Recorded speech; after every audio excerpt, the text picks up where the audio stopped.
The benefits of trust, here they are. So there's the return on brand. So building a business is incredibly difficult. With the cost and effort to acquire customers, it's one of your largest line items. Therefore, it's much more efficient to keep the customers that you've worked so hard to acquire.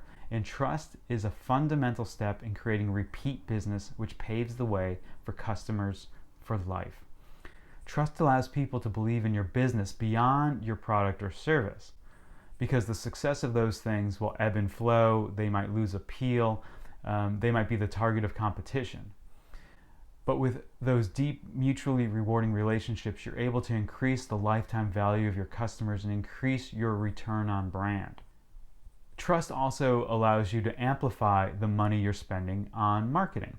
Marketing budgets are finite, and there's a limit to the amount of advertising, promotion, and customer outreach you can do. Many businesses fail to leverage their army of loyal advocates who are willing to spread the brand's gospel. This is a requisite in order for people to vouch for your brand. And we all know word of mouth from people that we know and trust is the most effective decision influencer, working 24/7, 365, even when you're not running ads or spending money on marketing. Another benefit to trust is that you gain valuable insights. So how does that work? So it ignites a two-way conversation between brands and their customers. Meaningful feedback helps you improve your product or service and ultimately your business. We've all had poor experiences as customers, but we don't always offer feedback because we know we may never choose that business again, or we don't care enough, or we don't think that that brand or business has the capacity to receive our feedback and incorporate it. There are a lot of times you think, I'd say something, but I don't think it'll make a difference. They're not going to change how they operate. However, once we've gotten to the level of a trusting relationship with the brand, all of those factors vanish. So at this point you might be saying, so how do I build trust? How do I become more trustworthy to my customers? Well, trust can't be conjured up with smoke and mirrors. It comes through a decision process in the unconscious part of our brain. So it's not open to introspection. Some things are out of your control. So for instance, some people are more risk tolerant, some people are not. Some people want to trust openly, and some people have more self-confidence, which allows them to trust. But as a brand or business leader, you can remove the decision friction to bring customers to a state of trust more quickly. So how do you do that? Through empathy. By demonstrating empathy, you're able to show genuine concern for your customer as a person who has justifiable concerns that you recognize as being reasonable, but are able to alleviate through your actions. Your brand has to be seen as being human. Another thing you can do to become human or appear human is vulnerability. There's a component of trust building that rests on the hierarchy of power in a relationship.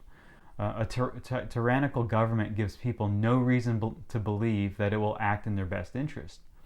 You have to have an equal amount of skin in the game. So offering a money-back satisfaction guarantee is one example of a way to show vulnerability. You have something to lose if somebody's not happy with the product or service that they've purchased from you. Another way to build trust is transparency. By giving customers insight into the motivations behind your actions, you give them reasons to help you achieve them, assuming that there's an alignment of interest, of course.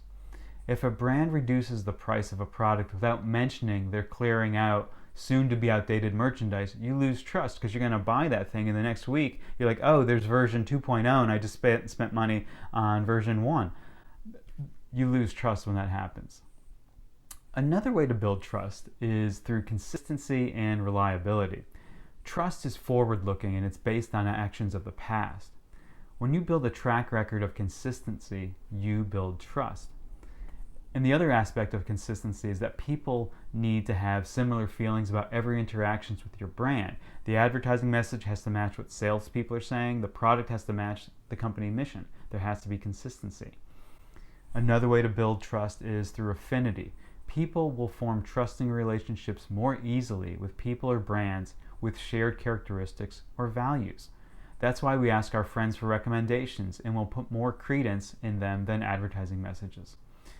It's easy for us to trust people and brands that we like, so creating positive experiences is also critical when trying to increase trust. Even a smile and eye contact when you're working with somebody face to face goes a long way in person to person interactions.